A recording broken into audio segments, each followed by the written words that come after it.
حتى أبلغ مجمع البحرين أو أمضي حقبا.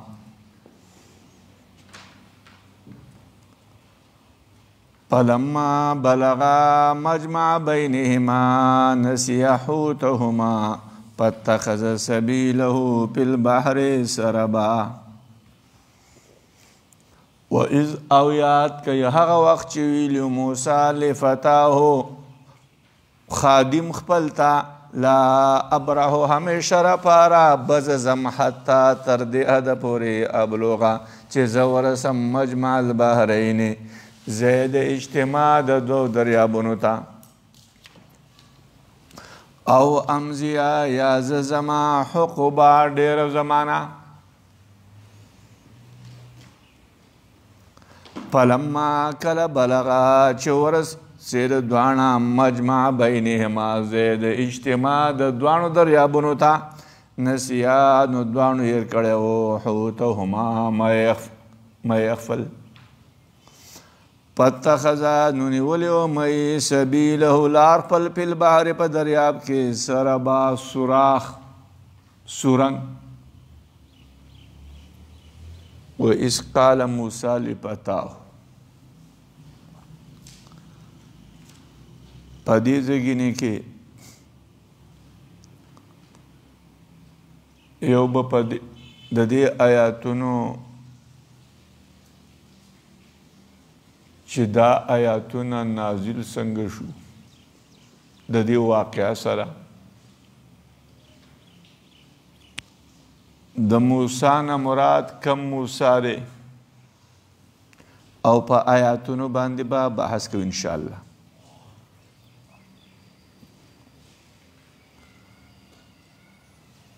د دې آیاتونو د مخکینی آیاتونو سره مناسبت دا دی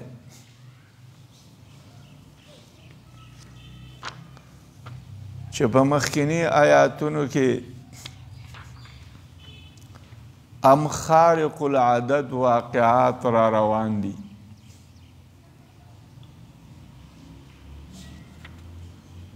د فرشتو آدم علیه السلام ته سجده ذکر شوه.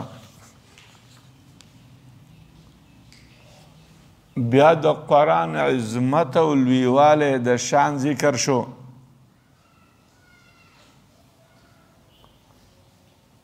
او مخکې الله ویلي ولقد صرفنا خامخا په تحقیق سره موږ بیان کړلي په دې قرآن کې د پاره د خلکو د هر قسم مثال ده.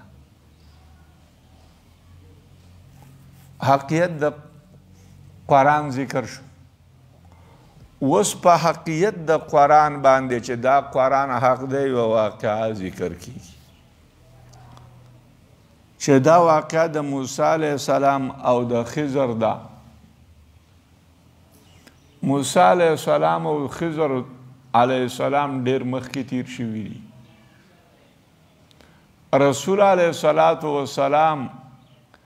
د دې دا واقعه د دې دواړو دا واقعه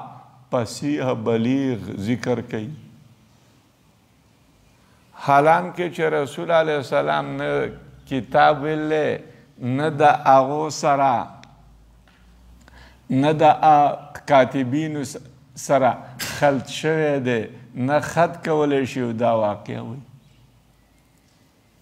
معلومه شوه چې دا من جانب الله ده او دا واقعه الله جل شانه رسول علیه السلام ته ورکړله. نو په مخکې آیاتونو کې د قرآن ذکر و اوس په دې ځای کې په حقیقت د قرآن دلیل دی چې قرآن ولې من جانب الله دی حق دی ځکه دا واقع په دلیل دی. په دې طریقه د دې آیاتونو د مخکینیو سره ربط راغی. واقعه دا وه چې موسی علیه السلام په بني اسرائیلو کې ولاړو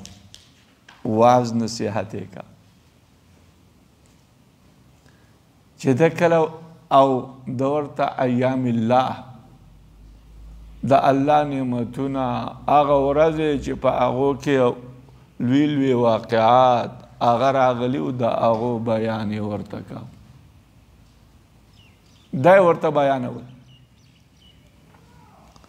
نو کله چې دا موسی علیه السلام هغو ته دا بیانول یو سړی پاسېد د موسی علیه السلام نه یو سړي تپوس وکړو بن اسرائیلي چې لوی عالم څوک دی موسی علیه السلام ورته وویل چې لوی عالم زه یم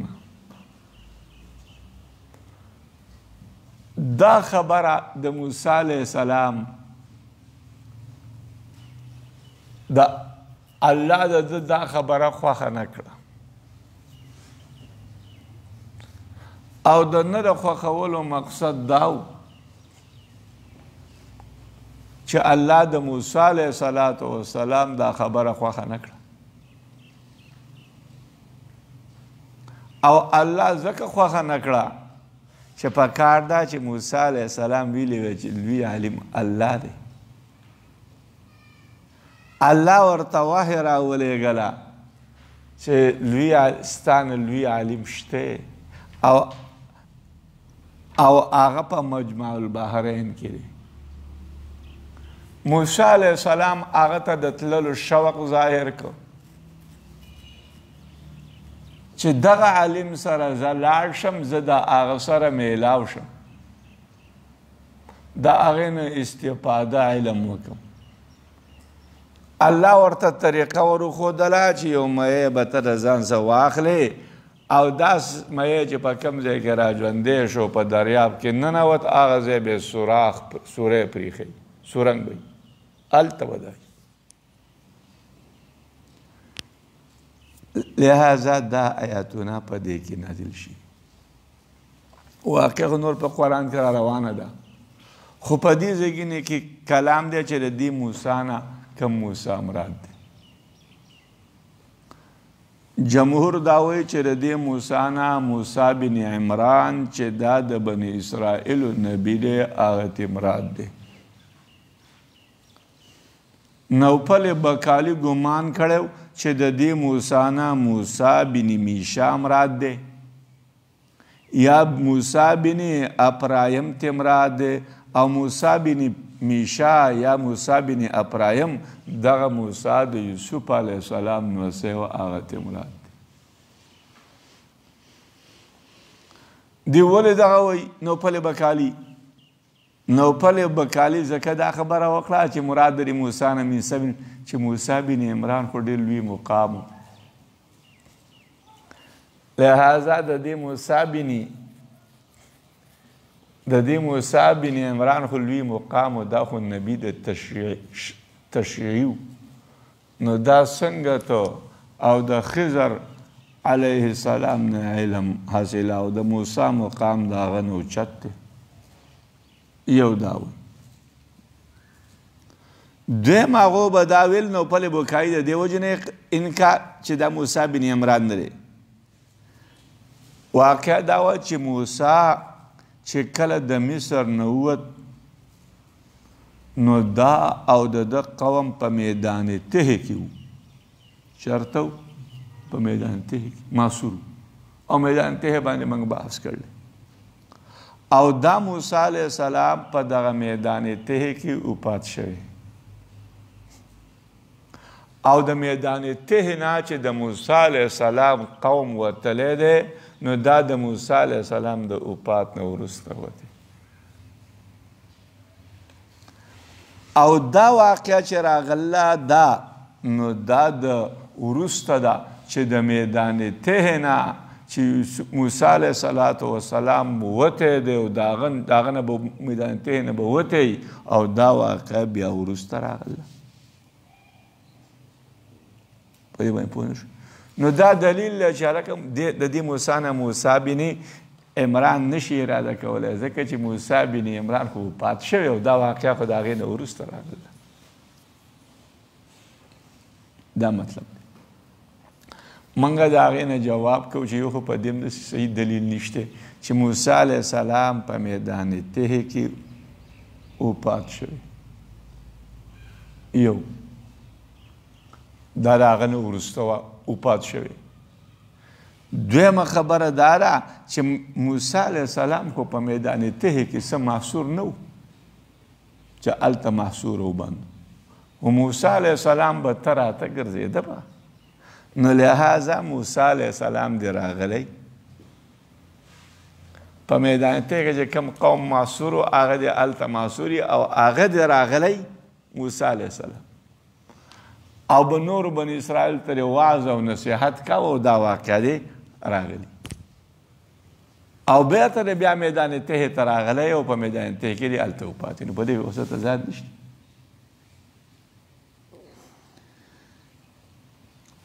عبدالله ابن عباس رضی الله تعالی عنه چې کله خبره ورسېده چې نوفل بکالي وایي چې دا موسی د بني اسرائیلو نه دی نو عبدالله ابن عباس ویل چې کذب عدو الله دشمن د الله دروغ ویل او بیا یو اوږده حدیث ذکر کو په هغې کې خبر ورکو چې دا موسی د بني اسرائیلو دی نو عبدالله ابن عباس نوفل بکالي ته دشمن د الله ویل دی دی ورته ځکه ویل چې عبدالله ابن عباس رضی الله عنه خیال دا و چې دا چېرته منافق دی حالانکه دا بلې بکالي منافق نه و نو دا واقعه په دغه وخت کې ده اوس تاسو اوس واقعي آیاتونو ته ګورئ وإذ قال آیات کې هغه وخت او دا چېرې موسی علیه السلام څنګه علم حاصلوي د خضر نه نو موږ وایو چې ډېر کرتې په یو لاندې سړي کې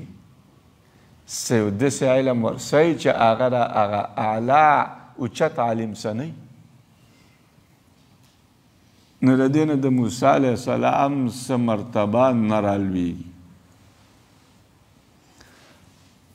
یاد کې هغه وخت چې ویلو موسی لفتاه خادم خپل ته خادم یې څوک یوشع بن نون دا د موسی علیه السلام څه اوس خادم دی ورسره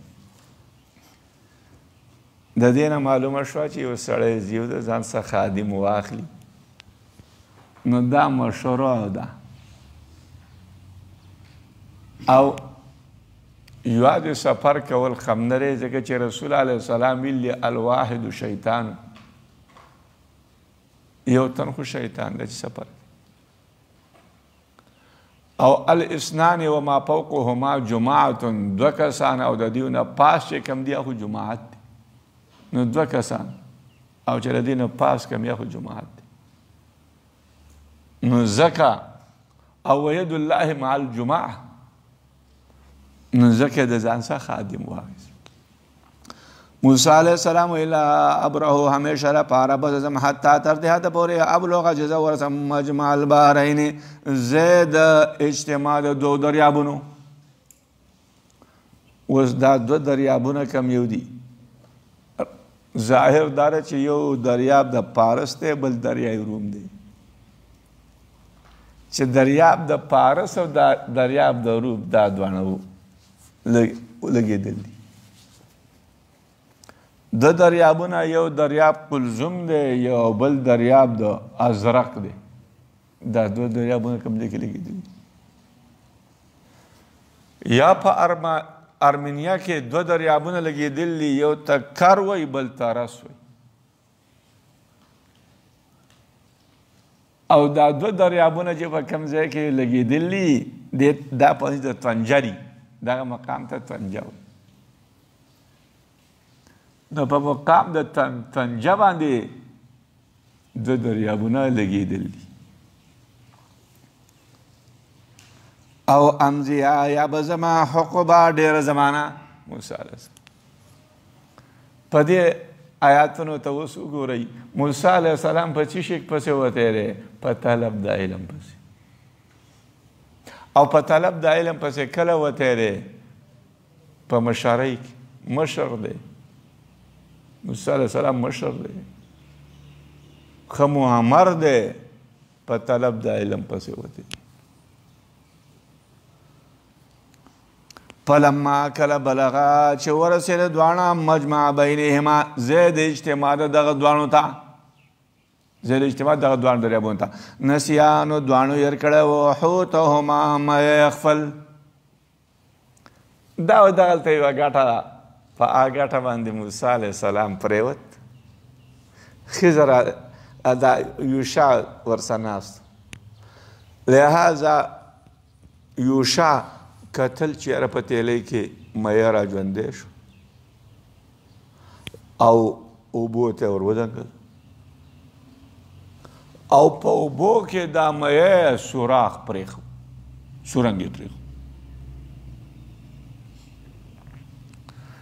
نو چې کله دا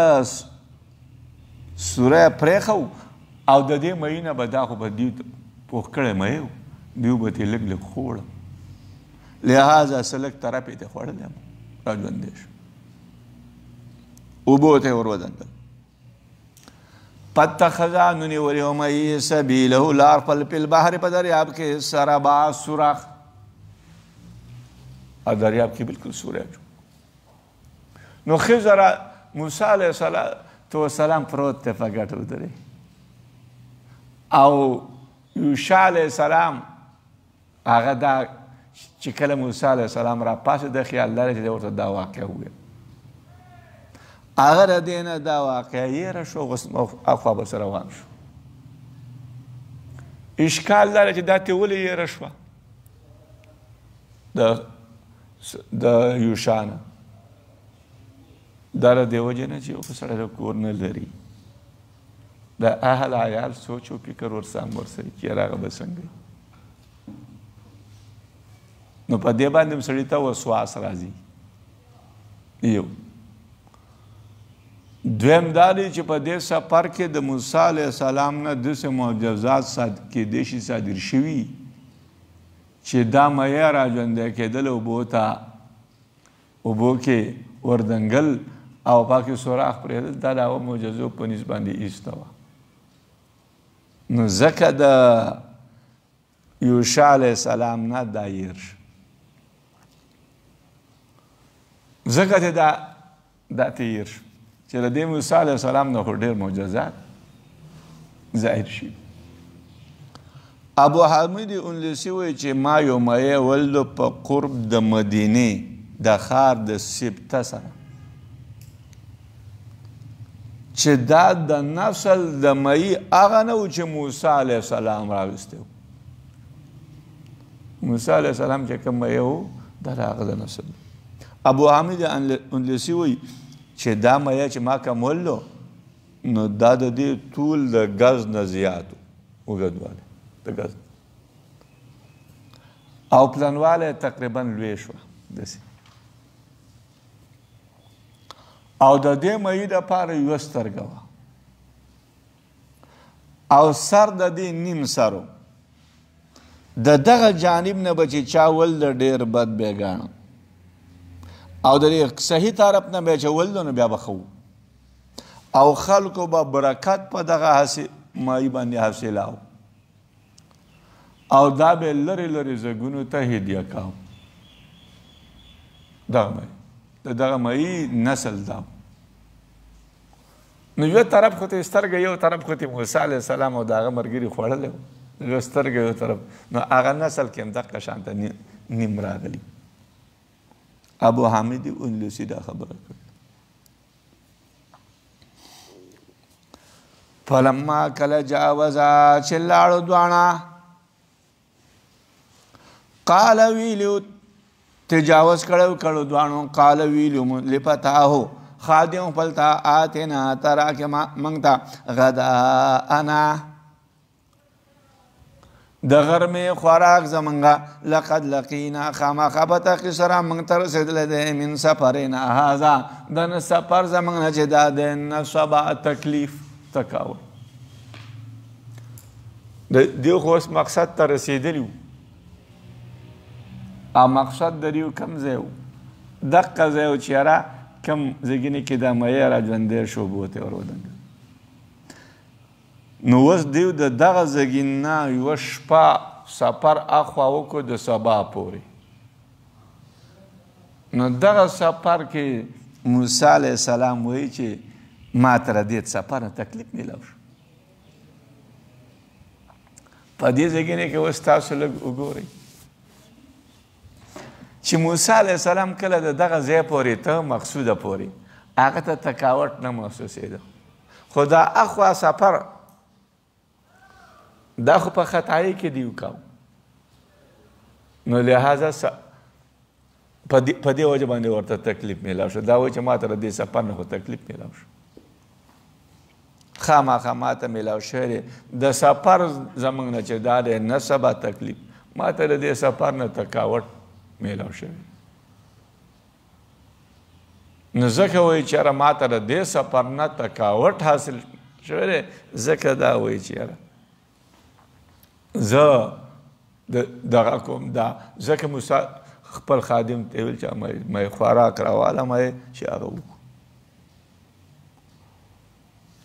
او تاسو بل ځای کې وګورئ چې موسی علیه السلام کله مدین ته ځي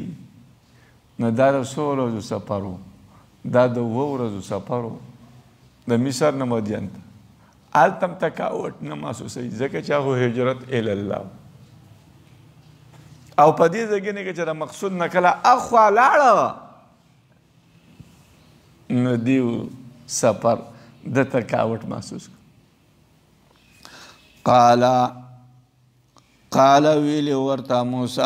خضر قال ویلی ورته یوشع خادم ارایت خبر راکا اس په وخت اوینا الی الصخره کله چې پناه واغسته منګه کله چې ځای ونیو منګه الی الصخره د ګاټې ته د ګاټې نه منګه کله ځای ونیو په هغه ناستو فإني بشک ما نسیت الحوت ما ير کړو مې وما انساني هو او نو ير کړه زمانہ دغه مې الا شیطان مگر شیطان ير کړو ان اذكره چې زیات کم دی لره دا زمانہ شیطان ير کړو چې زیات واتخذ او نیول هغه مې سبيله لار خپل په البحر په دریاب کې عجبا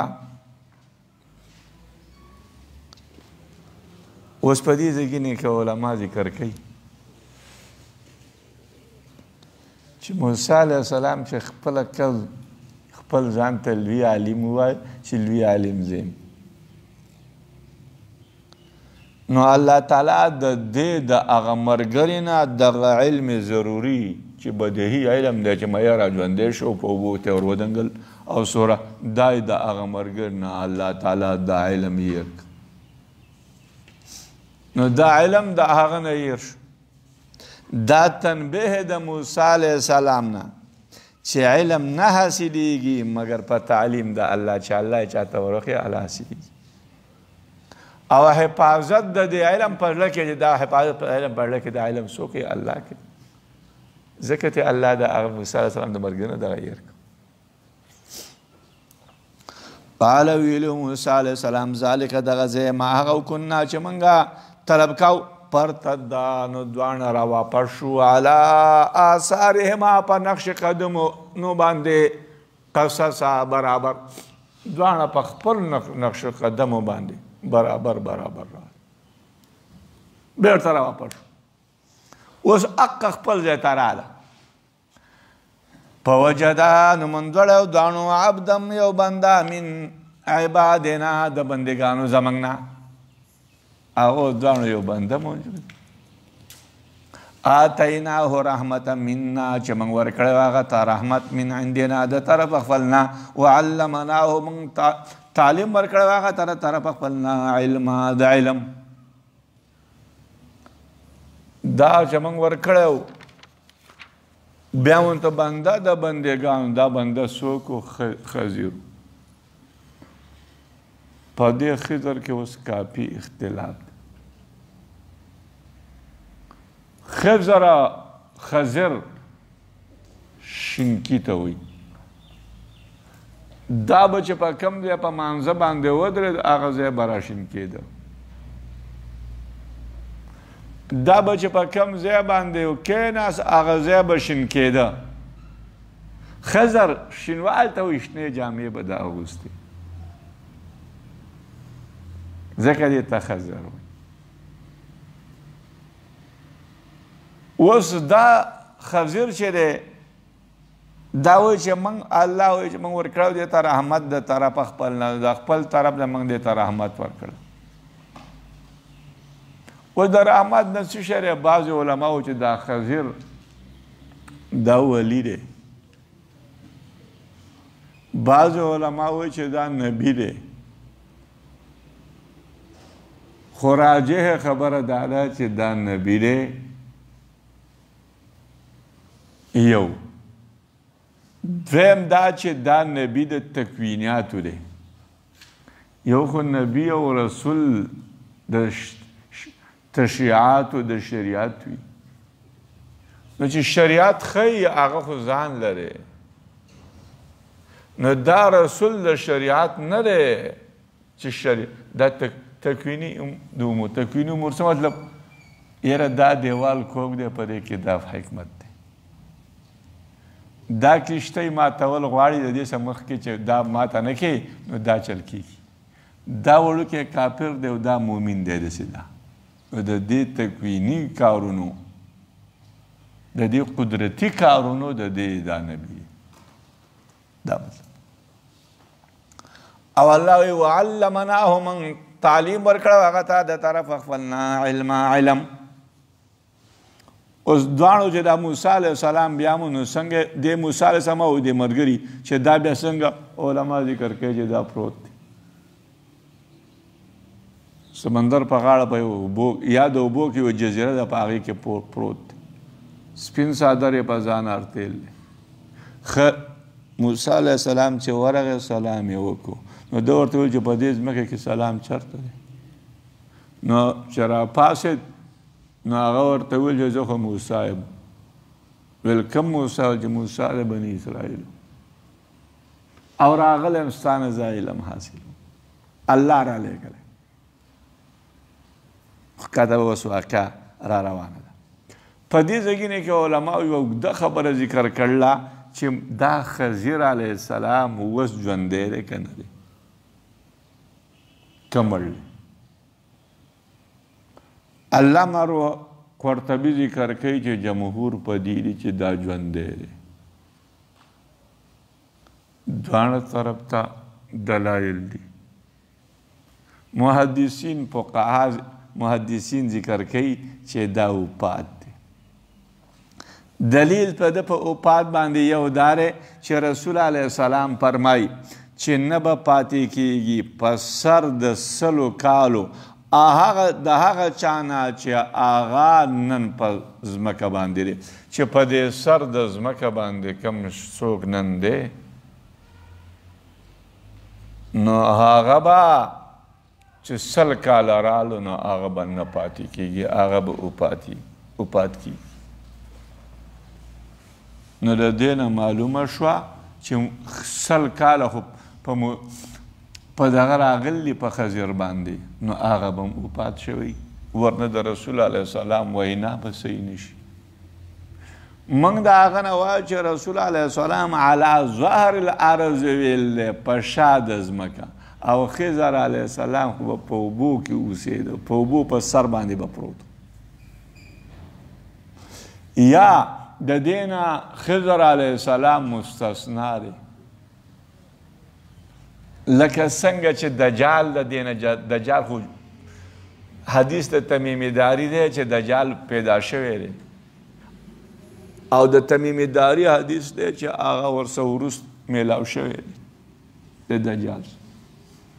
او دجال پیدا شوی دی، موجود دی،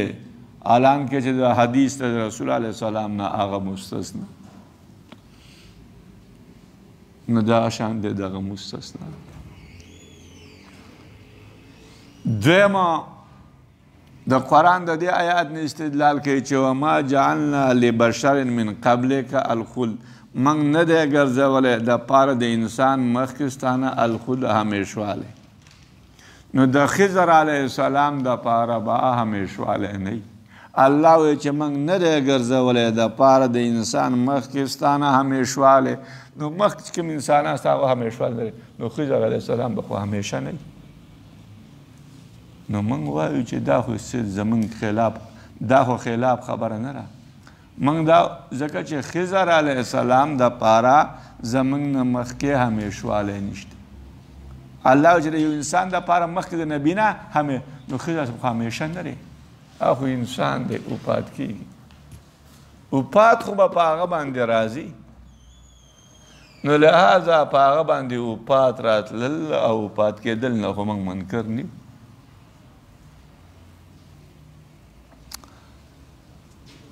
علامه ابن تیمیه ذکر کوي که چېرته دا ژوندی وی نو د باندې به د نبي علیه السلام امداد کول واجب وی، نو دا به د رسول علیه السلام امداد ته راتلی. ثم جاءكم رسول مصدق لما معكم لتؤمنن به ولتنصرنه، چې بیا به راشي تاسو ته رسول چې تصدیق کوونکی به یې د هغه چې ستاسو در سره، نو خامخا ای خلکو تاسو به په دغه رسول باندې ایمان راوړئ او تاسو به خامخا د هغه نصرت کوئ. الله تعالی دا خلکو ته وایي چې د رسول امداد او نصرت به کوي. نو هغه د رسول خضر علیه السلام ژوندی او د رسول امداد نه کوي، په غزواتو کې هلته نه دی راغلی. موږ د هغې نه وایو چې زیات نه زیات د دې نه دا معلومه شوه چې هغه په غزواتو کې د هغه د امداد چې د نبي امداد یې کړلی که نیری کړی دا موږ ته رارسېدلې نه ده. نو دا خبره موږ ته نه ده رارسېدلې چې هغه د نبي امداد کړلی که نیری کړی. لہذا دا خبره موږ ته نه ده رارسېدلې چې د نبي امداد هغه کړلی او که نیری. نو کېدی شي راغلی په غزواتو کې د نبي امداد یې کړی او نبی پیژانده چې دا خضر دی، البته چاته یې د دې اطلاع نه ورکړي. دا مطلب دی. او یا دغه د دې نه مستثنا دی ځکه چې اویس قرني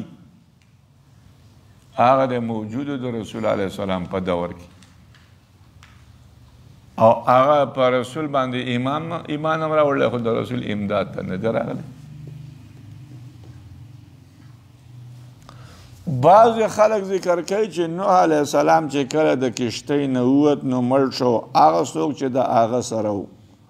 او د دغه د نسل نه څوک پاتې نه دی. که چېرته دا پاتې وي او د اوسه پورې ژوندی وی نو په کار ده چې په قرآن کې د ذکر راغلی ځکه چې دومره ډېر عمر ول الله ورکړی. د نوح علیه السلام هغه د لږ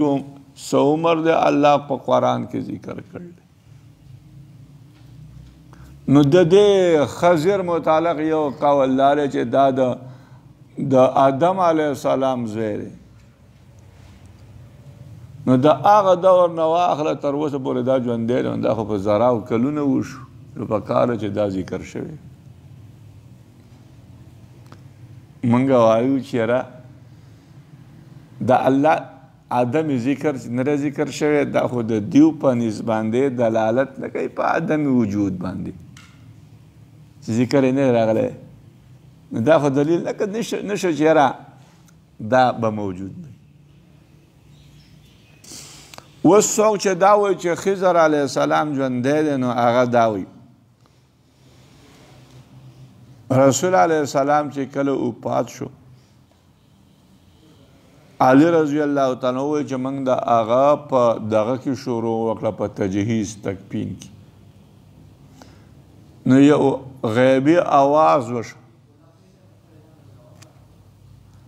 او هغه دا آواز یې وکړو د طرف د کور نه اوچت آواز یې وکړو چې تاسو محمد علیه السلام له غسل مه ورکوئ ځکه چې دا پاک دی،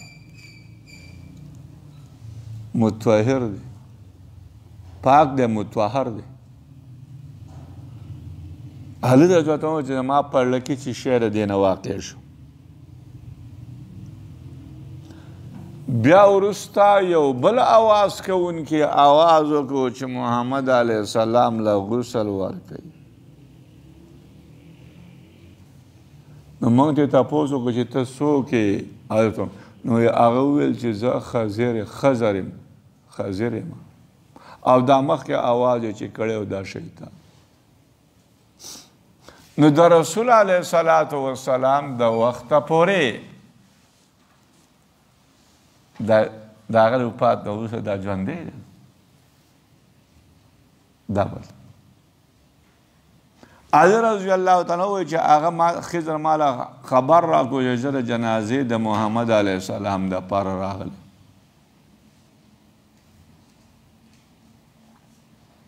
یو بعضې روایاتو کې راځي چې خضر علیه السلام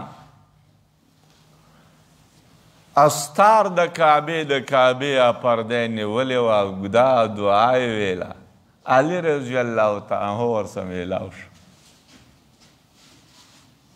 دغه هم دلیل دی. په بعضو روایاتو کې راځي چې نبی علیه السلام وایي چې خضر او الیاس په هر کال کې په موسم کې میلاویږي د یو بل سر خری. په حج په موسم کې د یو بل سر خری. علامه سهروردي ذکر کړلی چې خضر علیه السلام ما ته 300 حدیث بیان کړلی چې هغه د نبی علیه السلام نه اورېدلي. علامه سهروردي ذکر کړي.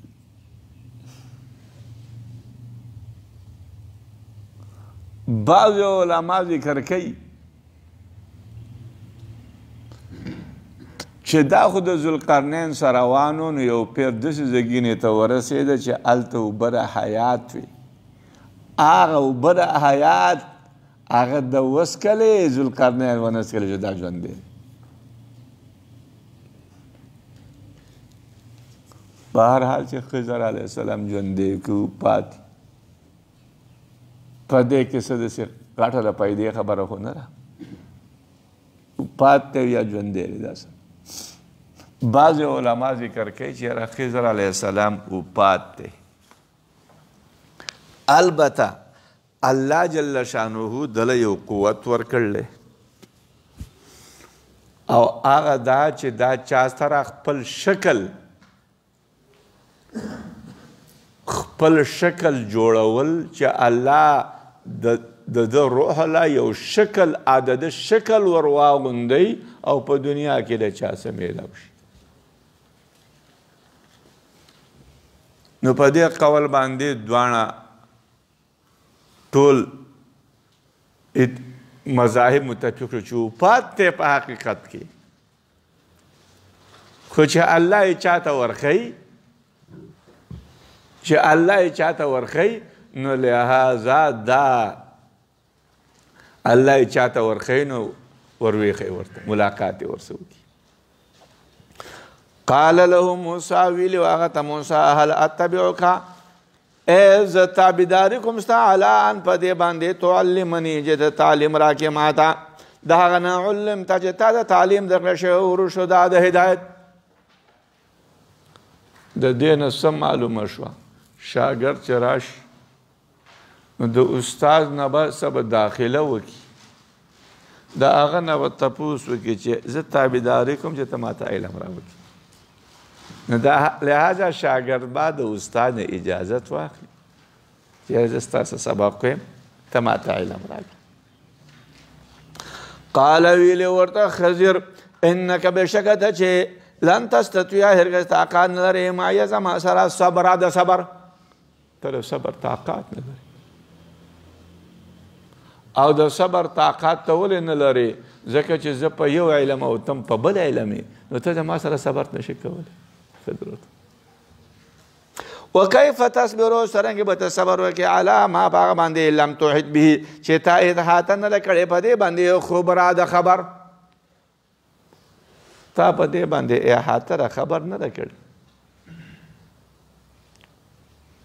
ځکه زما په علم باندې تا احاطه نه ده کړې. قال ویلو خضر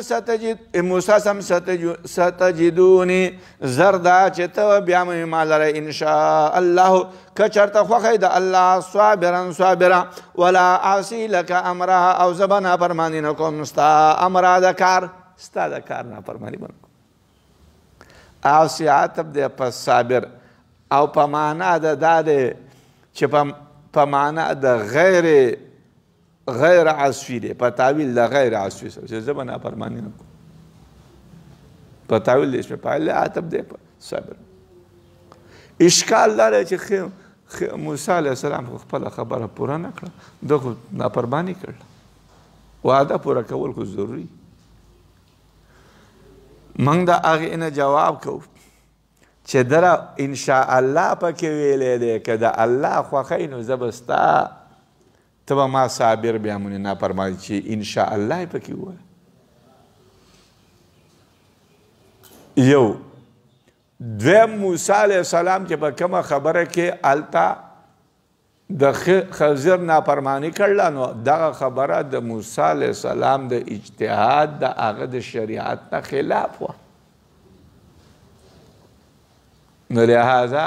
هغه به د شریعت خلاف یو کار چې کېږي نو په هغه کې خو سړی نافرماني کوي انما طاعت فی المعروف په نیکۍ کار کې طاعت کې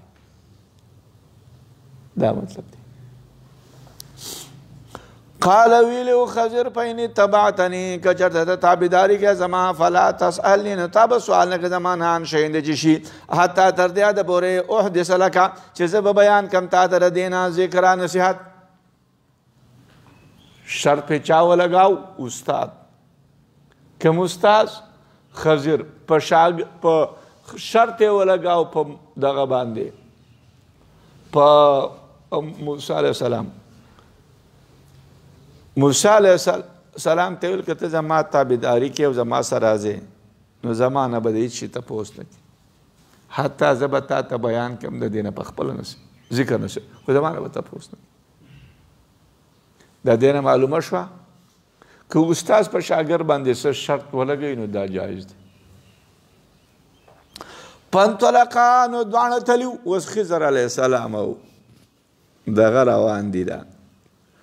موسی علیه السلام حتی تر دې حده پورې اذا رکبا چې دواړه حتی تر دې حده پورې په هغه وخت کې چې سواره شوي دواړه په کښتۍ کې خرقها نو موسی علیه السلام خضر علیه السلام خرقها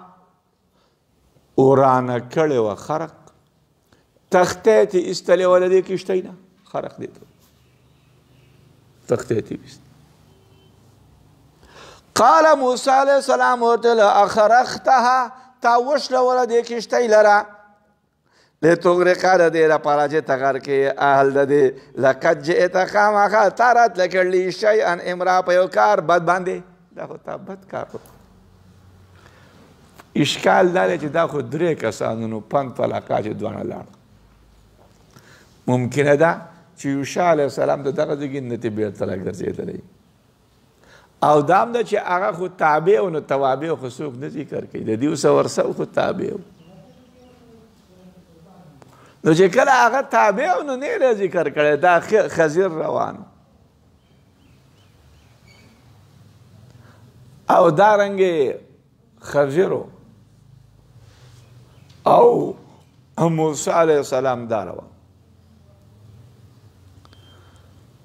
او دا چې کښتۍ ته کله خاته نو په دې کښتۍ کې خلکو خضر وپېژاند او دا یې بغیر څه دغه اجرته وخېجول اجرت هم ترې وانخیست چې کښتۍ ته دې وکته نو په دغه ځای کې یوه مرغۍ راغله او دریاب ته د کښتۍ په غاړه ناسته او دریاب ته یې داسې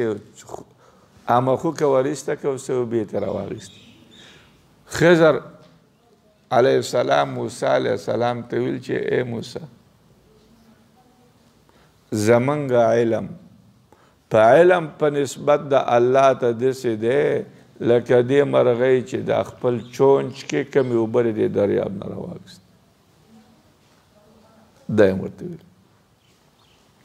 اوس اشکال دا دی چې دا کښتۍ خو به نور خلک به پکې هم پکې وو نور خلک په دې کښتۍ کې دا ورته برګۍ رااخلي تخته ترې وباسي او نور خلک ورته څه نه وایي. وجه د هغې دا کیدی شي چې نور څوک ونو په کښته کې دا دو په دو، یا دام کیدی شي چې هغه نور چا به د دې خضر به چې کوم تصرفات کول موسی علیه السلام بل د نور چا به نه لیدل. ځکه ورته خلک څه نه وایي. قال ویلی ورته خضر الم اقل ای ما نه ویلي انکه بېشکه ته چې هرګز طاقت نه لري زما سره صبره، زما سره صبر طاقت نه لري. قال ویلو موسی علیه السلام لا تؤاخذني ته مونې سما لره بما په هغه باندې نسیتو چې ما هېر کړی ولا ترهقني او ته مه چړوه، ته مه بار کوه ما باندې من امري د کار زما نه عسرا سختي زما په کار باندې ته مه چړه دا منو ستا سخت ته په ما باندې سختي مه چړوه مه بار کوه، لہذا په ما باندې ته سختي مه بار کوه چې یاره په ما باندې سختي وکړي او زمانه دا هیر شوي. فانطلقا نو دواړه تللي حتی تر دې حده پورې اذ القیا غلامن چې دواړو ملاقات کړی غلامن د یو هلک سره فقتله نو خضر قتل کړی و هغه هلک لره. قال ویلی ورته موسی علیه السلام اقتلت نفسا ای تا قتل که یو نفس زکیة پاک بغیر نفس بغیر د نفس نه لقد جئت خامخا په تحقیق سره تا راتلی کړلي شیئن په یو شي نکره بد، دا خو تا بد کار وړوکی ګرځېدل لوبې کولې. خضر چې کله دې واړه ته وکتل داسې ورغی او د دې ماشوم دا سر یې راونیو داسې تاو که ګزارې کړ. بعضې علما ذکر کوي چې یاره دا سر یې والله په دغه باندې ووه داسې ارا پرېسته وه لالی که سترګې ته وار. موسی علیه السلام خو تشریحي نبي هغه چې دا ولو سخت خفه شو او ورته ویل چې اقتلت نفسا تا قتل که نفس بغیر نه په غیر نفس ده لا څوک قتل کړی نه دی ماشوم دی او تا قتل خامخا په تحقیق سره تا راتلی کړلي په یو شی بس دا خو تا ډېر بد کار وکړو. موسی علیه السلام چې کله دا وړلو چې ده را وړوکی قتل که په دې باندې دا ډېر خفه شو او نوک راله په دا خو تا ډېر بد کار وکړو. او موسی علیه السلام په زړه کې دا خبر راله چې یاره په بني اسرائیلو کې ناست او خلکو ته مې علم دین شریعت خولی هغه ښه ونه دا چې ده سره راغلی وی د مرګستیا مې کولې ځکه چې ده خو ماشوم راواغېست بعد ناکاغې قتل. اوس دا ماشوم چې ده قتل کړی او دا یې ولې قتل کړی احادیثو کې راځي الغلام الذي قتله الخضر فهو تبع على كفره چې کومه غلام چې خضر قتل کړی نو هغه تبع یعنې په هغه باندې مهر د کفر وهلی شوی په هغه باندې د مهر کفر یعنې او د مهر کفر چې د کفر مهر چې پې و نو لهذا هغه ماشوم پیدا شوی کافر چې دا به کافر پیدایشي کافر. اوس په دې ځګینې کې اعتراض واردېږي چې رسول علیه السلام فرمایي کل مولود یولد علی الاسلام هر بچه چې هغه پیدا کول هر بچه چې هغه پیدا شي نو هغه په اسلام باندې پیدا کیږي نو دغه ماشوم څنګه په کفر پیدا شوی. بعض علماء چې د دې حدیث نه یا دغه مستثنا دی یا دغه ماشوم هم پیدا شوی په اسلام دی خو مهر زده کافر و مهر پې والی شو چې دا غټ شي دا به کفر کوي دا مطلب نو خضر راواغست هغه قتل او بعض علما ذکر کوي چې موسی علیه السلام ته هغه ماشوم هغه کوم مهر چې و خضر موسی علیه السلام ته وروښو چې وګوره دا مهر په دې باندې لګېدل دی. قال ویلو خضر علم اقل لك اے ما نو ویلی تا دا انک بشکت چې لن تستطيع ته هرګز طاقت نه لري معایا زما سره صبر د صبر ته زما سره صبر طاقت لري. قال ویلو موسی علیہ السلام ان سألتک کما سوال وکستان عن شیء د چې شي بعدها ورسره دینا فلا تو صاحبني نو تم مرګره کو زما سره مالرا قد بلغت پتا خسر سے تا طرف من عذر بس ما بیا سوال وک نو ما مرګره نبی علیہ السلام وی چې الله دې په موسی علیہ السلام باندې صبر رحم وکي. که د په خپل مرګري باندې صبر کړی وی نو د به ډېر عجیبه حالات د هغه لیدلي وي، لیکن د خپل مرګري نه باندې صبر ونه کو. هغه ته یې ویل چې بس که بیا مې نه سوال وکړو زما مرګری کړه. اوس دواړه بیا روان دي. فانطلقا دوه تلي دواړه حتی تر دې حده پورې اذا اتیا کله چې دا دواړه راغلي وو اهل قرية اهل کلي ته یو کلي ته راړه. استطعما نو دواړو طعام طلب کړی و اهلها د اهل کلي نه دواړو د کلي د اهل نه طعام طلب کړی چې موږ له خوراک راکړي. فابوا نو دواړو اکلي والا انکار کړی و ایو ضعیفهما چې هغو میلمانه کي دیو لره چې د دې دواړو مهمان نوازي وکړي. انکار یې کړی ایو ضعیف چې مهمان نوازي وکړي هغو د دې دواړو چې د دې دواړو مهمان نوازي وکړي د دې نه انکار کړی. فوجدا فيها جدار نموندل او د دواړو په هغه کې دیوال یورید اراده لرله دیوال این خزه چې راولویږي فاقامه نو خضر هغه دیوال لره سیده که. قال ویلو ورته موسی علیه السلام لو شئت که چېرته ستا خوښې وی لاتخذت علیه اجرا نو خامخا تا به اخیستی پرې باندې اجر اجرت. موسی علیه السلام ورته ته راغلی دیوال سیده کې او د دې خلکو نه موږ طعام طلب او دا موږ له طعام نه راکوي نو په دې باندې مو اجر اخیستی وی ځکه چې وږي شي به دا یې ورته دیوال یې څنګه سیده که خضر. علما ذکر کوي چې یا خو بعضې روایت کړی چې دیوال ته دا خضر کېناست او دیوال یې راوارته او بیا کېنه جوړوي او موسی علیه السلام ورته ولاړ. خو بعضې علما ذکر کوي چې خضر دا لاس خپل راواخیست او داسې یې ورته سیده کړه او لاس یې پراخ کړ او دیوال یې سره لوېده نیغ سیده کړه داسې سیده کړه. قال ویلو خضر هذا دا پھر خو جدا ولد بما بین ما و بما بین ستا کې سأنبئک خضر دا چې زه به خبر درکړم تا لره په تاویل د هغه څه چې تا پې طاقت نه لره په دې باندې صبر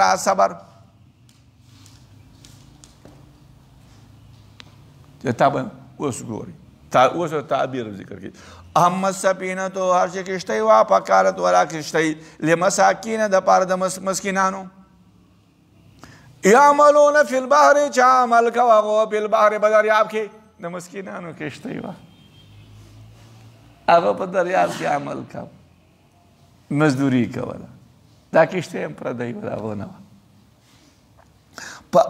فاردتو نو خضر وی چې ما اراده لرلې وه په دې کشتۍ ان اعیبها چې زه عیبجنه کم دې لره. وکانه وراءهم او مخې د دیو ته ملکون یو بادشاه یاخذو چې هغې شته به هغه بادشاه کل سفینة هره کشتۍ غصبا په غصب سه وراءهم مخې د دیو ته او کومه کشتۍ به سته هغه کشتۍ صحیحه به هغه په غصب سه اخیسته.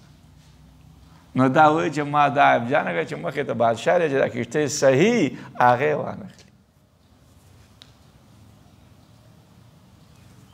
بعض مفسرین ذکر کوي چې خضر ویل موسی ته چې ته په ما باندې اعتراض کوې په ماتولو د په غرقولو د کشتۍ چې ته کشتۍ ورکې او په نقصان کولو د کشتۍ او ای موسی تا چې تختې د الواح راوړې د مشکات تختې دې راوړې نو تا ماتې کړې نه وي په جغ ته کښېنښود او ورته وویل چې ته په ما باندې دا اعتراض کوې چې راته دیوال جوړې او اجرت پرې نه اخلي نو ای ولې تا د هغه شعیب علیه السلام د لوڼو دپاره هغه بیزې چې ساتلې د شعیب علیه السلام بیزې وي هغه بغیر اجرته تا نه ساتلې تا له څه اجرت درکړه او ته ماته اوس دا وایې چې یاره تا وړوکی قتل کړه نو ولې موسی ته خضر ورته وایي ولې چې تا قبطي والی نه و او هغه باندې په هغه باندې فیصله ونه شو هغه مټن شو تا قبطي نه وجل چې ما باندې د اعتراضات واما الغلام هر چې هلکو فکان ابواه نو و مور او پلار دغه مؤمنین مؤمنان دغه هلک مور او پلار مؤمنان فخشینا نو موږ یېرېدلو ان یرهقهما چې بار بکي ان یرهقه چې بار بکي اوهما راوچت بکي دا ماشوم دی مور او پلار باندې څه شی طغیانا سرکشي و کفر او کفر چې دا به په مور او پلار باندې سرکشي او کفر راوچت کی یعنی مور او پلار به کافر کی داسې کافر فاردنا نو موږ اراده لرلې وه ان یبدل لهما چې بدل کېدلې دواړو لپاره ربهما رب د دې خیرا خیر چې د دې رب له څه بدل کي خیر چې غوره منه د دې نه زکاتن په پاکۍ کې و اقرب او ډېر نږدې روحما په رحمت کې هغه نږدې او اقرب نږدې روحما په رحمت کې موږ دا اراده چېرې دا به مړ کړو دا به مړ شي او د دې په ځای باندې بوله الله تعالی هغه له بل ورکړي چې هغه به د دې نه په پاکۍ کې او په رحمت کې په مور او پلار په مهربانۍ کې به هغه ښیي او که دا پاتې شي مور او پلار به کافر کوي بعضې علما ذکر کوي چې دغه هلک په بدل کې الله وله بیا جینۍ ورکړې وه خو داسې جینۍ وه چې د هغې نه بیا دوه انبیا پیدا شو د هغې دوه به نو د دې هغه هلک کافر نښه نه شو او په دغه هلک باندې خو موږ بحث وکړ واما الجدار هر چې دیوالو فکانه لغلامین د پاره د دوو هلکانو یتیمین چې دواړه یتیمو دواړه په ښار کې واړه ماشومان یتیم او چرته په ښار کې وکانا تحته او لاندې د دغه دیوال نه کنز لهما خزانه وه د دوی دپاره وکانا ابوهما صالحا او فلار د هغه دواړو صالحا صالح اوس ګورئ فاراد ربک نو اراده لري وه رب ستا ان یبلغا چې ورسي هغه دواړه اشدهما ځوانۍ خپل ته نو دیوال معصیره کړي چېره و دا دیوال راولیږو نه خزانه به لاندې ځایې شي خلک به یې ترې واخلئ نو اراده لري ان یبلغ چې دواړه ورسي ځوانۍ خپل ته ویستخرج او دواړه راوباسي کنزهما خزانه خپله او دواړه خپله خزانه راوباسي رحمتا من ربک رحمت دی د رب څخه وما فعلته اوس دې ته وګورئ واما الجدار هر چې هلک دیوال نو دا د هلکانو یتیمو په ښار کې هلکانو واړو یتیم او د دې یتیم چې دا خزانه رالوي دا دیوال رالوېدلی وی نو لهذا دا مال یې خلکو اخیستو یتیمان لی نه ورکاو نو خضر علیه السلام و چې د دې وجې نه ما دا دیوال سیده کړ دې خوا اوس او دی لاندې د دې نه خزانه د دغه دیوال نه لاندې د دغه خزانه دا خزانه څه ته وایي سره زر سپین زر چې ډېر مال پکې هغه ته خزانه وایي اوس اخوا وګورئ وکانه ابوهما مور او پلار د ابوهما پلارونه د دغو دواړه صالحه پلرونه صالح د دغه یتیمانو پلرونه صالح دی کان ابوهما صالح ته وګورئ بعضې و چې د دوی خپل پلار وکانو ابوهما پلار د دې دواړو پلرونه نه پلار د دې دواړو صالح و دا خو دواړه وروڼه یتیمین نو د دوی پلار څه شی و صالح و نو مراد د دې پلار چې صالح و کوم پلار نږدې پلار چې د هغه نوم کاشه و د مور نوم یې دهنه و هغه پلار یې صالح و نو د هغه پلار صلاح پیدا ورسوله چاته د هغه پلار صلاح پیدا ورسوله چاته فایده ورسوله دې بچي ته دا خو بعضې علما ذکر کوي چې مراد د دې پلار نه لسم پلار دی یا اووم پلار و لسم پلار او یا اووم پلار هغه صالح و نو هغه د خپل کړوسي نه هم اخوارې ده ته پیدا ورسوله په دې زګینې کې اوس علما د دې آیات دوه ترجمې کړلي دې ته وګورئ څو ترجمې کړلي دوه یوه ترجمه خو علماو د دې آیات دا کړله چې دا کان ابوهما صالح د دې لپاره ذکر کړلی چې بچی کله یي بچی نو دا تابع د چای د مور او پلار دې خوا وګورئ چې بچی تابع د مور او پلار که مور او پلار مؤمنو نو دا بچی مؤمن دی که په مور او پلار کې یو کافر او یو مؤمنو بچی مؤمن دی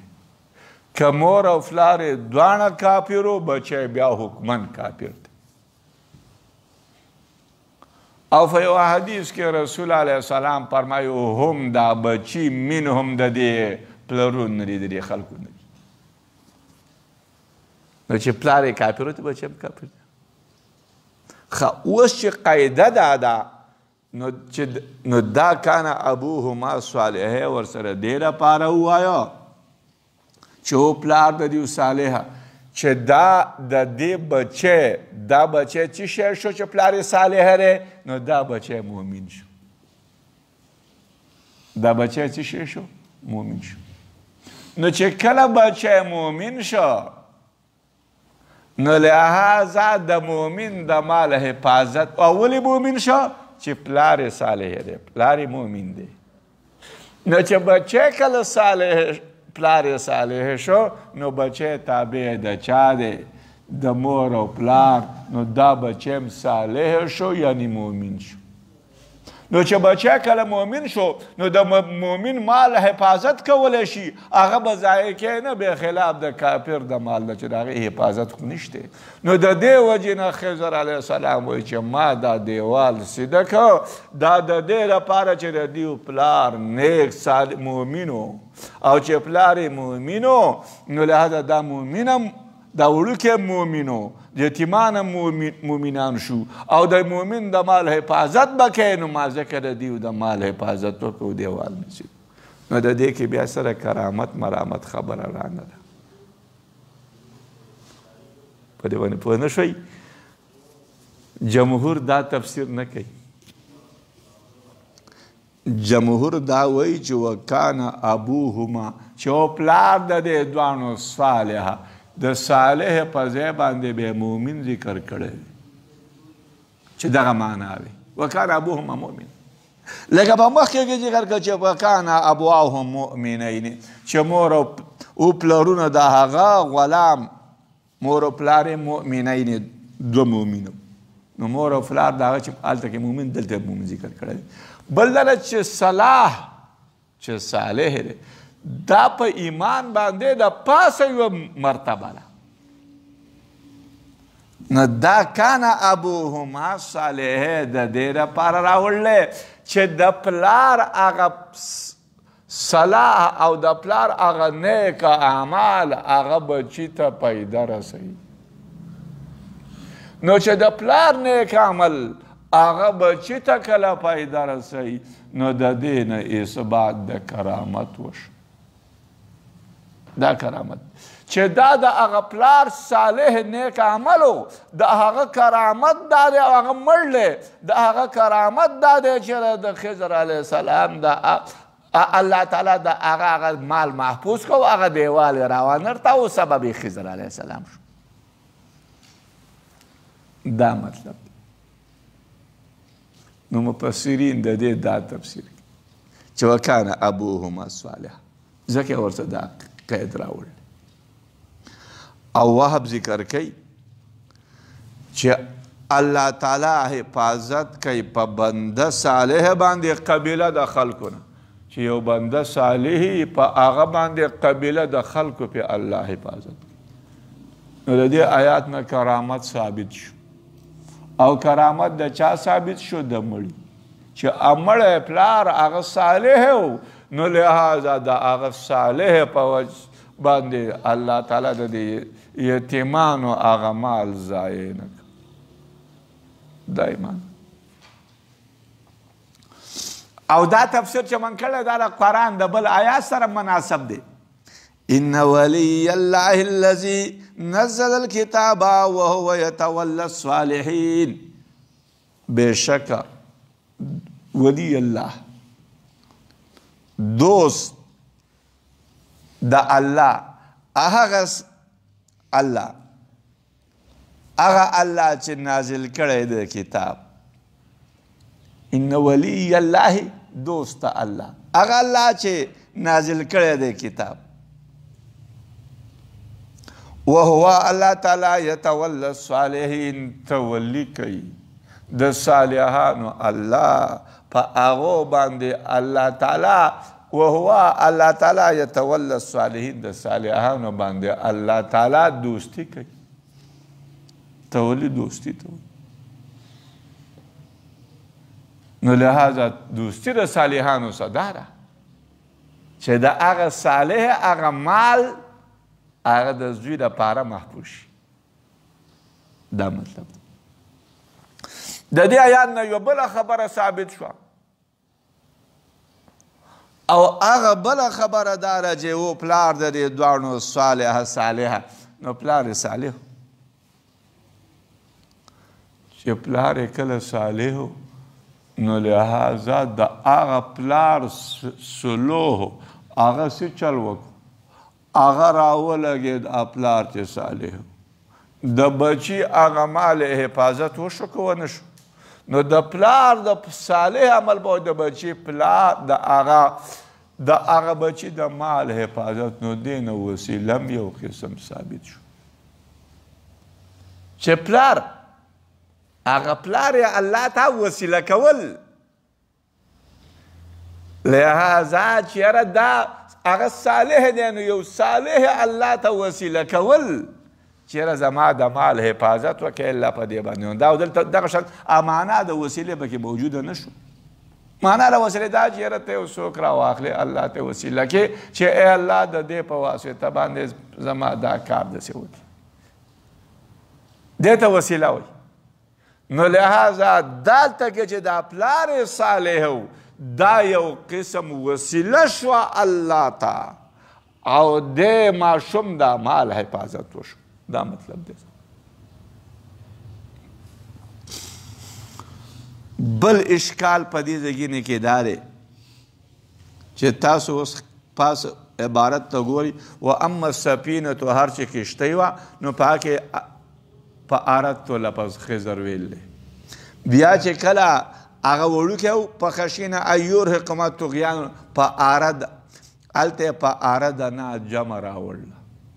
بیا چې کله د واړه لپاره دیوال سیده کولو په اراد ربک دلته اراد ربک نو کله اردتو کله اردنا کله اراد ربک د دې ویل څه نکته ده په دې کې د دې نکته علامه قرطبي ذکر کړې نکته دا ده چې مخکې د کشتۍ کې عیب پیدا کول نو دا عیب پیدا کول خو قبیح شی دی عقلا خو ښه کار نه دی نو لہذا د داسې کار نسبت الله ته مناسب نه و نو ځکه هغه په اردتو چې دا کار ما وکړو ما کړی دا کار دویم دیوال سیده کول چې د هغه لاندې خزانه وه دا کار څه شی دی دا خو د خیر کار دی نو هلته په اراده ربک ویل دی د خیر کار نسبت په الله ته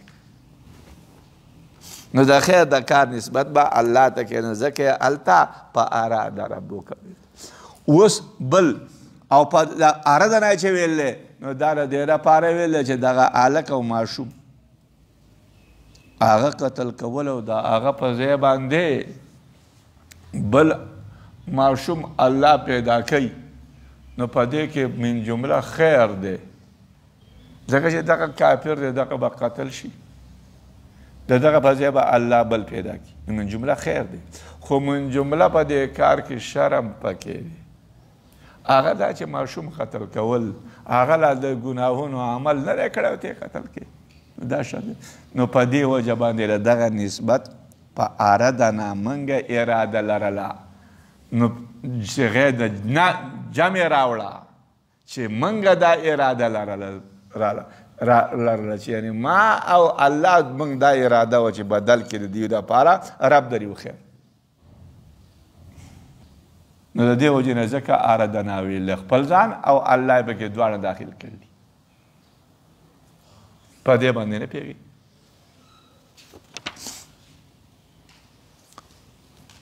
وما فعلته خضر علیه السلام وایي چې ما نه دی کړی دې لره عن امري پک امر خپلنا ذلک دا تاویل ما تعبیر د هغه دی لم تستطع چې تا طاقت نه لرو علیه په دې باندې صبر د صبر په دې ځای کې وګورئ خضر علیه السلام چې دا کارونه ما په خپل امر نه دي کړي اعتراض په دې باندې نشته دا کارونه ما په خپل نه دي کړي چې وړوکی مې وجل دی یا ما کشتۍ کې عیب لګول دی یا دا ما په خپل کار نه دي کړي دا ما په خپل کار نه دا ماته الله ویلي نو بیا خو اعتراض هېڅ نشته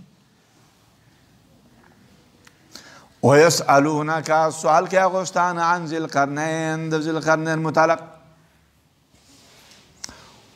قلت ورته وایه سأتلو زده چې به تلاوت کوم علیکم به تاسو باندې منهو د دې نه ذکره نصیحت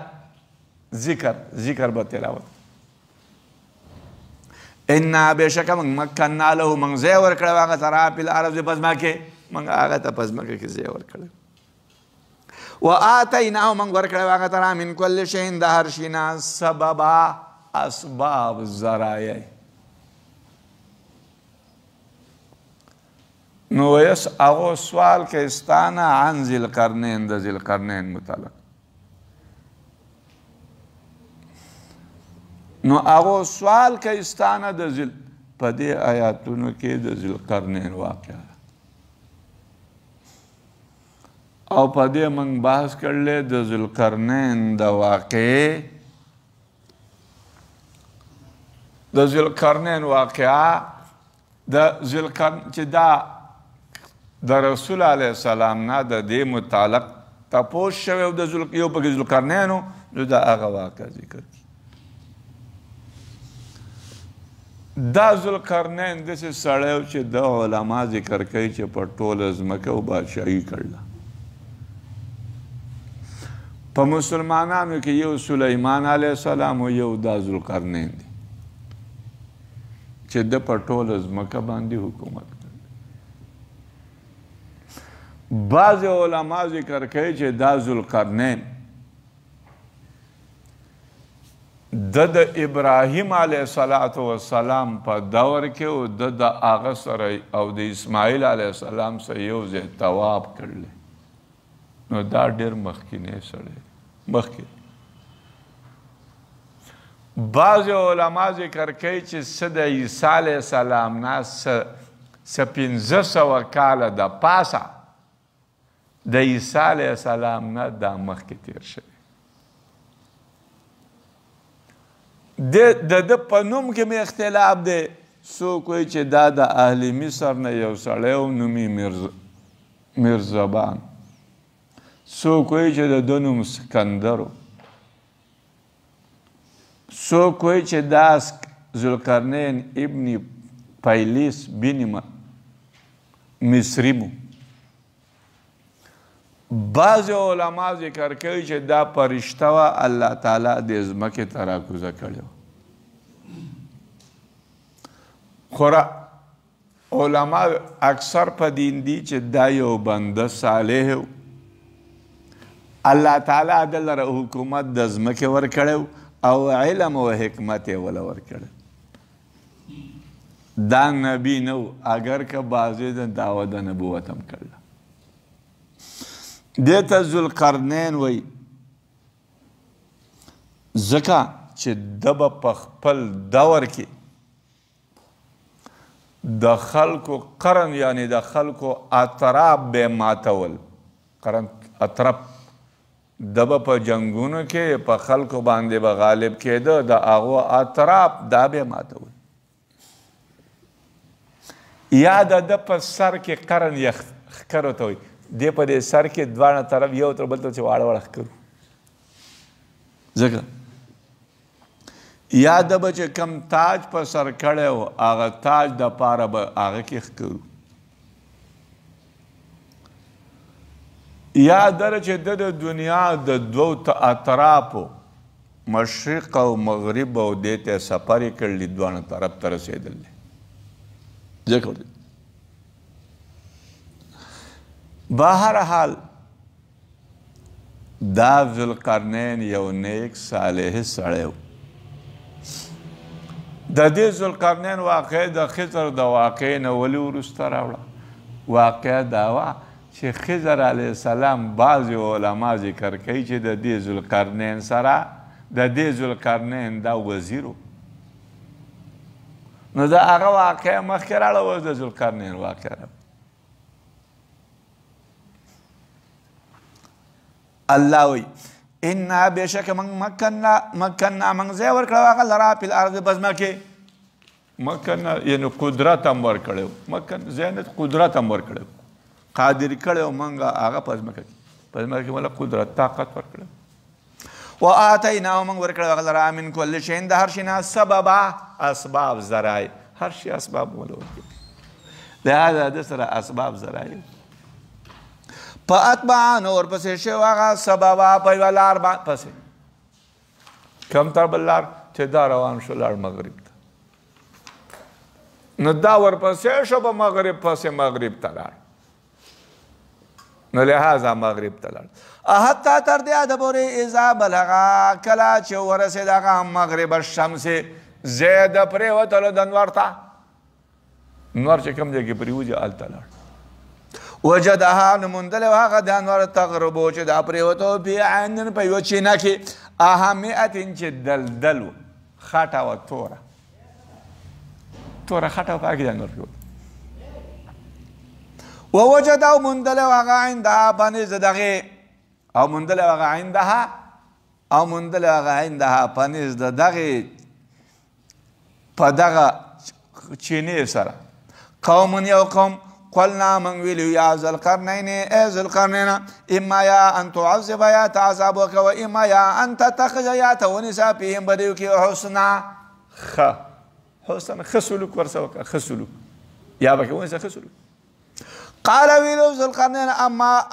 هر چې من هغه څوک دی ظلم چې ظلم یې کړلی فسوف قریبا نعذبو چې موږ به عذاب ورکړو هغه لره سوف یردو رد به کړی شي هغه الی ربه رفل ته، نو عذاب ورکړي الله تعالی عذابا نکرا عذاب بد، الله به هغه عذاب ورکړي عذاب نکرا بد. اوس په دې زګینې کې وګورئ بیا مونده د انور چې پرېوته په چینه کې او هغه همیت دلدل وه، توره خټه، نو انور څنګه په توره خټه کې پرېوځي؟ دا نور خو اخوازي. علما د هغې نه جواب کوي چې دا چې کله ذوالقرنین دغلته ورسېد نو دریاب او ده ته عرض اوبه ښکاره کېدې، عین اوبه، او دا اوبه ورته دې لرې نه و، نو د دا خیال و رایه وه چېرې دا په دې چینه کې دا توره خټه دا په دې کې د انور پرېوځي، ورنه انور په دغه کې نه پرېوت، انور د دغې نه اخوا ډېر لرې په اسمان په کناره پورې هلته پرېوځي. دا مطلب دا مطلب نه چې د ځمکې د شرایطو زه په دغه کې نه د انور د ته ښکاره کېده چې چېرې دا دغلته یو توره خټه په دې دریاب کې او په هغې کې ور پرېوت ورنه دغه کې نه پرېوت دا خو ډېر اخوا دی انور خو ډېر لرې دی یو دویمه ووجده موندلی او په نیز د دغه ځای د پرېوتله د انور یو قوم هغه قوم څوک هغه قوم د نسل د سمودیان نه نو دغه قوم د نسل د سمودیان او دا اوسېده په جابرسه کې جابرسه ورته وایي هلته اوسېده او د دغه جابرس دپاره 12 دروازې وي نو دا هلته یو ځای یو قوم اوسېده چې دا د نسل د سمودیان و اما و هر چې من هغه څوک امانه چې ایمان راوړلی او عمل صالحا او عمل یې کړی صالحا فله د هغه لپاره جزاء الحسنى نو د هغه لپاره بدله ده ښه اوس نقول له اوس درته چې موږ به ووایو هغه ته من امر د امر خپل نه یسرا اسانتیا او قریبه ده چې موږ به هغه ته ووایو د امر خپل نه اسانتیا موږ به په هغه باندې موږ به هغه ته موږ په هغه باندې اسانتیا راولو چې چا ایمان راوړي اوس بیا سفر شروع کړو ذوالقرنین ثم پس اتبع ورپسې شو هغه سببا په لار په بله لار پسې ورپسې شو بله لار کومه وه مشرق ته چې نور راخیږي هلته لاړ دې طرف ته نور راخیږي دې طرف مشرق ته لاړ حتی تر دې حده پورې اذ بلغا کله چې رسېدلی هغه مطلع الشمس ځای د راختلو د نور ته نور چې راخیږي هلته ورسېد وجدها موندلی و هغه د انور تطلعو چې راخوت علی قوم په یو قوم باندې لم نجعل لهم چې موږ نه وګرځولی د هغو لپاره من دونها ما سوا د دې نور نه ستره پرده د انور په داسې قوم باندې راخوت چې د نور نه علاوه بله پرده د هغو نه وه څه مطلب دا قوم د زنج دی زنجیان دي بعضې وایي چې دا قوم د هندوانو نه څه کسان او د انور موږ په دیو باندې د انور نه علاوه بله پرده نه وه نو بعضې علما ذکر کوي چې د دیو څه کورونه څه شی نه و بس نور به پرې راخو کورونه به نه او دیو دلته څه غاراتو په هغه غارونو کې به اوسېده چې نور به راوکړو او بعضې علما ذکر کوي چې داسې وحشي خلک و لغړو او دا لغړ په دې باندې و دا لغړ داسې چې د انور دیو ته چې به راخود نو نور خو ډېر دیو ته نږدې و نو د دیو د کپړو به اور اخیستو نو د دې وجې نه به دا لغړ چې نور به راخود بعضې علماو چې دیو به اوبه وي بس په اوبو کې دا د دې مطلب دی کذلکم دارنګې وقد احطنا او موږ په تحقیق سره احاطه کړې وه موږ بما په هغه باندې لدی چې په نظر یې باندې و خبره خبر د ذوالقرنین سره چې څه وه الله موږ پرې باندې د دې په خبر باندې احاطه کړې ثم اتبع بیا ورپسې شوی و سببا په بله لار ذوالقرنین په بله لار باندې لاړ بله لار څه شی دی شمال ته لاړ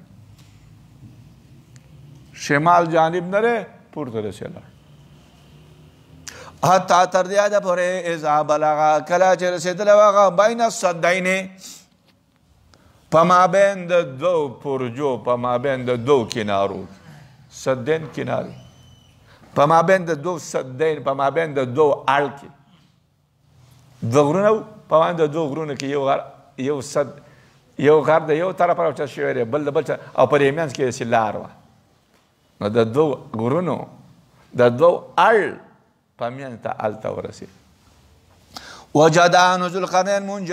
موندلي من دونهما اخوا د دغه غرونو نه د دغه صد نه اخوا موندلي و قوم یو قوم اخوا یو قوم لا یکادون قریبا نه وایي چې هغو یفقهونه پوه شوي هغو قوله په وینا دیو ذوالقرنین د هغه په خبرو نه پوهېده هغه د دیو ځکه چې د هغو ژبې بدل وي او دا د شمال آخر ته رسېدل دي هلته قالو نو ویلو هغو خلقو یا ذوالقرنین ای ذوالقرنینا ان یاجوج بشک یاجوج و ماجوج مفسدون فی الارض فساد کوونکي دي په ځمکې کې فهل نجعلون آیا موږ وګرځو ستا لپاره خرجن چانده الا په دې باندې ان تجعل چې ته وګرځې بیننا په مابین موږ کې او په مابین د هغو کې سد یو اړ الا ان چې ته به وګرځې په مابین موږ کې او په مابین د هغو کې یو اړ دا فهل نجعل آیا موږ وګرځو ستا لپاره خرجن چانده په دې چې ته وګرځې په مابین موږ کې او په مابین د هغو کې سدن یو اړ یو دیوال وګرځي دا کوم غرونو په مابین کې چې کوم دلته دیوال وګرځي یاجوج ماجوج دا انسانان دي د نوح علیه السلام زوی دی یاپس د هغه په اولاد کې دا د اولاد د یاپس بن نوح نه دي چې ته وګرځې په مابین موږ کې او په مابین د هغو کې سد دا یو یاجوج بعضې وایي چې یاجوج د ترکو نه دي ماجوج د دیلم نه دي دا یاجوج ماجوجو د دیو به داسې مخونه دي لکه پلن شوی ډال او د دیو پوزې پړیخي دي اوس دا پوزې پړیخي او پلن مخونه دا د دوو خلکو دي یو د ازبک دي او یو د ترکیانو دي د دې وجې نه علما ذکر کوي چې قیامت ته نږدې دقه خلک د یاجوج ماجوج بشي دقه یاجوج ماجوج دا ترکیان او ازبک مفسرین او شراح د حدیث دغه ذکر کوي اوس تاسو په دې ځای کې کې یاجوج ماجوجو د دې لږ تفصیل په حدیثو کې چې کومه خبر راغله دجال چې کله پیدا شي نو د دغه نه به وروسته الله تعالی عیسی علیه السلام راکوز کړي هغه خو به دجال قتل کړي بیا به عیسی علیه السلام یو قوم ته راشي چې هغه قوم به الله تعالی د دجال نه محفوظ کړي دغه به ډېر اوچت مومنان چې د دجال نه محفوظ شو عیسی علیه السلام به د هغه خلکو مخونه مسح کوي او هغو له به بیانوي به هغو ته درجات د هغو په جنت کې چې ستاسو په جنت کې دا مقام په دې اسنا کې چې دغه مؤمنان او عیسی علیه السلام به په دې طریقه باندې چې الله تعالی به وحی وکړي عیسی علیه السلام چې بېشکه زر ما راویستو بندگان چې طاقت نشته دی یو تن له چې د دوی سره جنګ وکړي یو نور مخلوق دی چې د هغو سره ستاسو د جنګ طاقت نشته الله به عیسی علیه السلام ته ووایي چې ته بندگان زما کوهتور ته بوځه هلته لاړ شه الله تعالی به یاجوج او ماجوج راولیږي دا به پر خلکو باندې راشي دیو چې په اوبو باندې را پریوځي هغه اوبه دریابونه به وچ کړي خلق او مؤمنان چې کم یې هغه به په خپلو خپلو معنو کې د دیو نه بند شي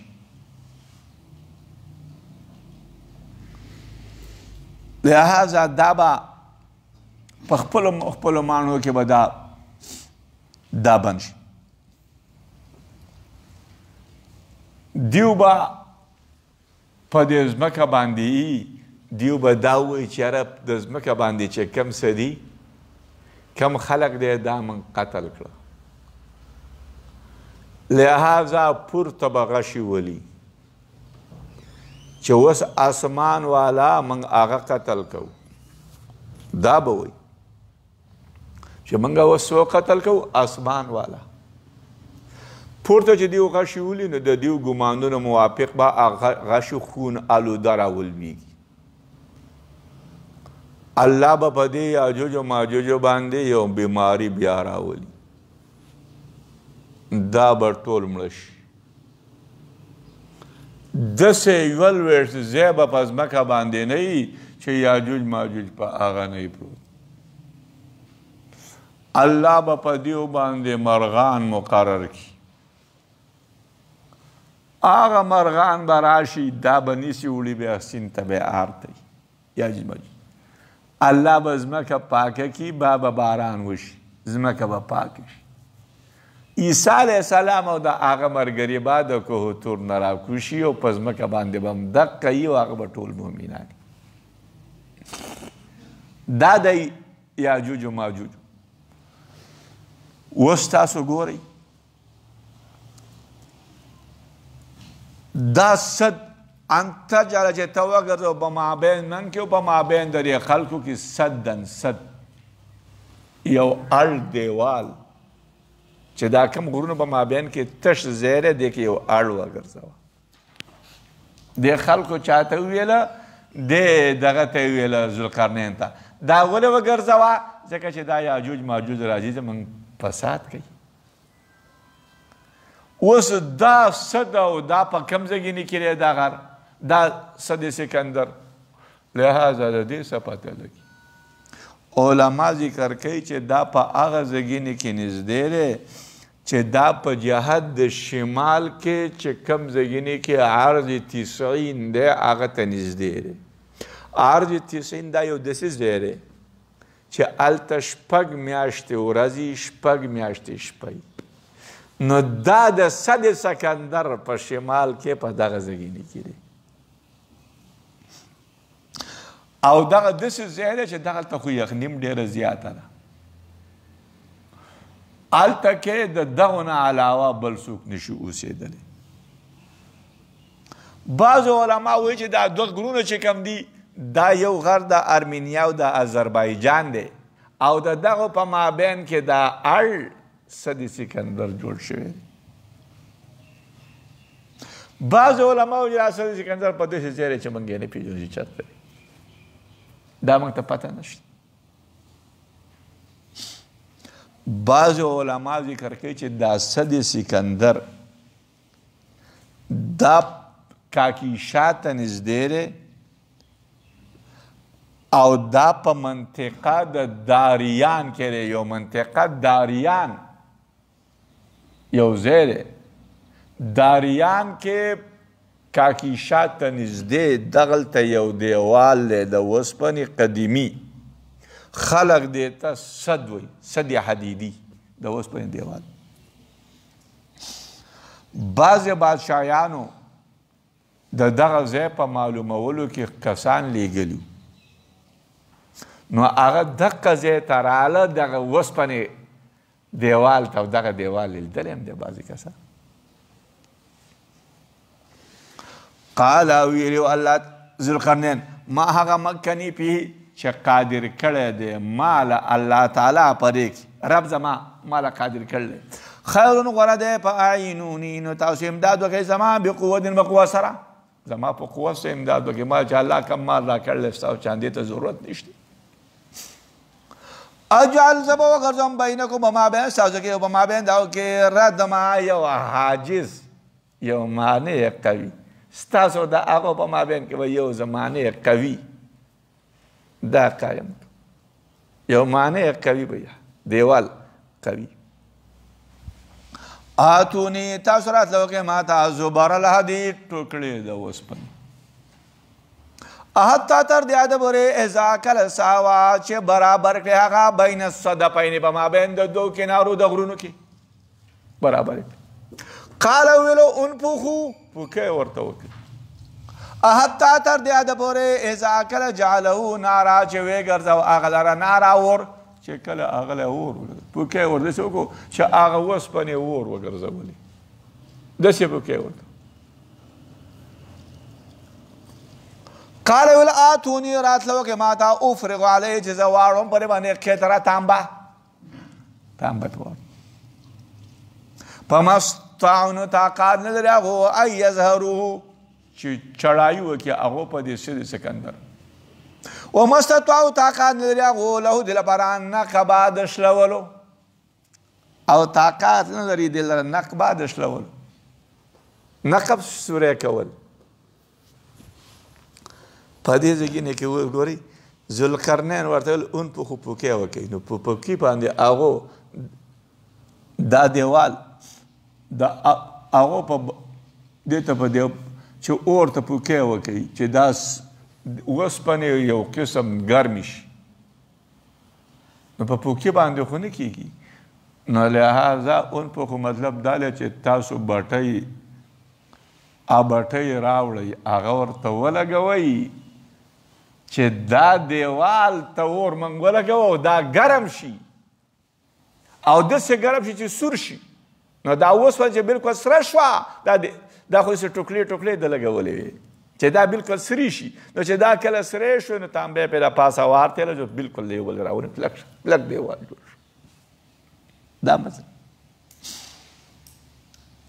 قال ویلو ذوالقرنین هذا دا رحمت دی من ربي د رب زمانه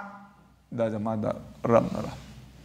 فاذا جاء کله چې راشي وعد ربي وعد د رب زما جعله وبګرځي دلرا دکا ارزه دا د صد سکندر برزه شي وكان وعد ربي او دا وعد د رب زما حق دا الله وعده وعده د رب زما دا حق وعده حق وعده را چې کله صد سکندر راشي چې کله وعده قیامت دا به وعده را نزدیک دا به علما ذکر کوي چې هره ورځ دا یاجوج ماجوج په دغه صد سکندر پورې نښتي او دا د دې لپاره چې دا وخوري نری لهذا دیو چې ماښام شي دیو ته لاړ شي چې سار له لاړ شي الله تعالی بیرته اقه دیوال بیرته مضبوط کړي په آخر کې چې دیو کله راوزینو علما ذکر کوي چې دیو به ووایي چې کله د دیوال کې دیو دا صد سکندر دا دیو نری کوي نو دیو به ووایي چې انشاءالله سبا له به موږ دا پرېږدو چې انشاءالله کله دی وویله نو دقه دیوار به په دقه حال باندې سار له چې وله بیا راشي لهذا هغه به دیو نری کړی و د مخکې نه نو بس لږ پاتې جو په هغه به نری کړي و سورې به پکې وکړي و راوبوسي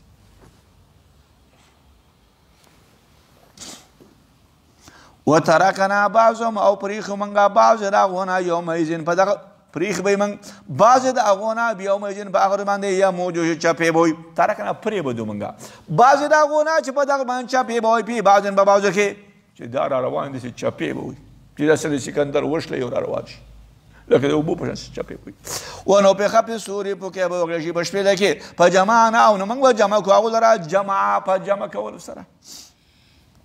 وعرضنا جهنم من بپیش کو جهنم لیومئذ باغرت پر د قیامت للکافرین کافران لا عرضا بپیش کول سره الله وی جهنم به من کافرانو ته پیش الذين اغه جهنم كانت جو اعینهم سترګې د هغو فی غطاء الذين کافران چې سترګې د هغو فی الغطاء په پردو کې عن ذکري د ذکر زمانه وکانو او لا یستطيعون سمع او چې طاقت نه لري سمع د اورېدلو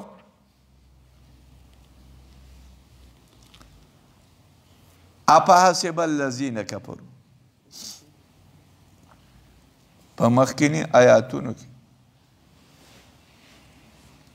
د جهنم ذکر وشو لہذا د جهنم ذکر وشو نو چې د جهنم ذکر کله وشو نو وسه په اهل جهنم والا مشرکین کافر دي الله جل شانه د کافرانو کوپر د هغو شناعت قباحت ذکر کوي مستحقین د جهنم ذکر کوي اپحسب الذین ګمان کړل هغه خلکو کفرو چې ګبره کړو ایتخذو چې ونیسي هغو عبادی بندگان زما ما سوا زمانه اولیاء دوستان زمانه بغیر زما بندگان دوستان بندګان به چې دوی په دوستۍ سې نیول څوک به و عیسی علیه السلام هغه به په دوستۍ سې د الله زوی دی عزیر علیه السلام ته به ابن الله وی نو دا بیا په دوستۍ سې چې زما نه بغیر دا زما بندګان دا په دوستۍ سې نیسي او هغو ته خدایان وایي ما ته اله نه وایي هغو ته وایي انا اعتدنا الله بېشکه موږ تیار کړی دی جهنم للکافرین د پاره د کافرانو نزلا مهمان نوازي د کافرانو دپاره الله وایي چې موږ جهنم مهمان نوازي موږ تیاره کړله قلت ورته وایه هل ننبئکم ای زه خبر در نه کړم تاسو بالاخسرین چې ډېر په خساره به نقصان کې دي اعمال د جهاد د اعمالونه الذین هغه خلق دی ضل سعیهم چې هلاک دی برباد دی عمل د دیو فی الحیات په ژوند کې هغه ژوند چې د دنیا دی چې د وهم هغو یحسبون ګمان کوي انهم بېشکه هغو یحسنون چې کوي هغو صنعا ښه کار الذین هغه خلق دی چې هلاک دی برباد دی کوشش د هغو په ژوند هغه ژوند په ژوند د دنیا کې چې هغو کم کوشش کوي اعمال کوي هغه هلاک دی د هغې اجر نشته کافر دی د کافر چې څومره محنت کوي یا عمل کوي د هغې څه اجر نشته او هغو ګمان کوي چې بېشکه دیو یحسنون دیو کوي یحسنون چې دیو ښه صنع دیو ښه کار کوي چې کوي هغو ښه کار هغو دا ګمان اولئک دغه خلق الذین خلق دی کبرو چې کفر یې کړی بآیات ربهم په آیاتونو د رب ولقائه او په ملاقات د رب باندې کفر کړی فحبطت اعمالهم نو برباد دي اعمالونه د کافرانو فلا نقیم لهم نو موږ نه قایمو د هغو لپاره یوم القیامت په ورځ د قیامت وزن رسول علیه السلام فرمایي چې په ورځ د قیامت باندې به یو سوره غوښور سړی راوستی شي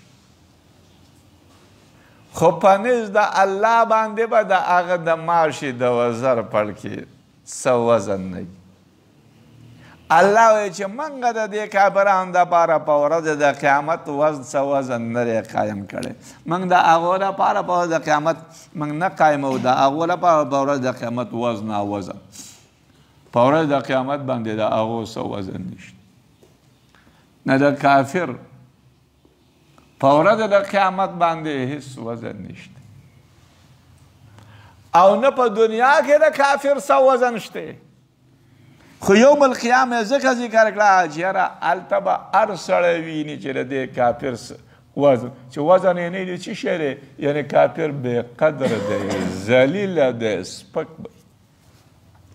او په دنیا کې خو خامخا څه نه څه عزت احترام څه شی وي دا مطلب دی ذالک دغه جزاؤهم بدله د هغو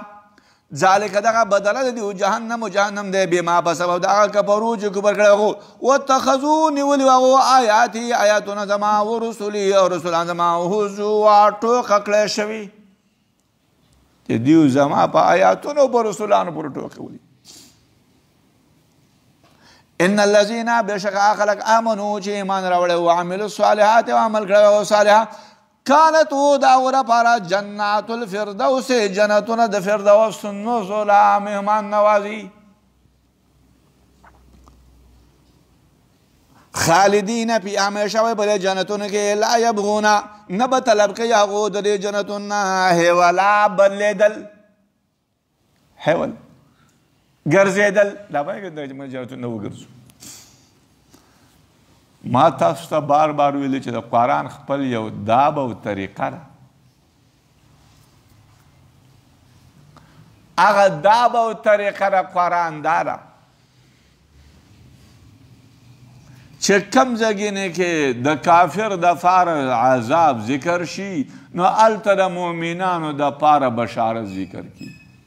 نو په دې ځایونه کې چې ان الذین آمنو په دې کې د مؤمنانو دپاره بشارت هغه کسان چې ایمان راوړلی په آیاتونو د رب اعمال صالحه کړي دي نو الله وایي چې د دوی لپاره جنت فردوس دی نزلا مهمان نوازي داسې الله ونه ویله چې اعتدنا موږ تیار کړلی د دوی دپاره جنت فردوس. الله داسې ونه ویل چې موږ د دوی دپاره جنت فردوس تیار کړلی نزله مهمان نوازي چې نه جنت فردوس د دوی دپاره موږ مهمان نوازي داسې ونه ویل. اعتدنا یې ونه ویل کانت و ځکه اعتدنا مطلب دا چې دا تیار شوی دی. نو تیار شوی مطلب دا چې یاره دا مخکې دا تمام دی او په دې کې به نور اخوا د دې جنت کې به نور اخوا اضافه نه کیږي. نو ځکه اعتدنا ووایه او اعتدنا ونه بلکې کانت چې دی د جنت فردوس جنت فردوس د دې پاتې دا جوړ شوی دی تیار دی خو وخت په وخت په دې کې اضافي کیږي زیاتې والی پکې کیږي نعمتونه پکې نوي په دې کې لګي. نو ځکه کانت ووایه اعتدنا یې ونه ویل. فردوس باغ ته وایي په لغت رومي کې. بعضې علما ذکر کوي چې په لغت نبتی کې انګورو ته وایي. بعضې وایي چې په لغت سوریاني کې انګورو ته وایي. بعضې وایي چې دا باغ دی په حبشه کې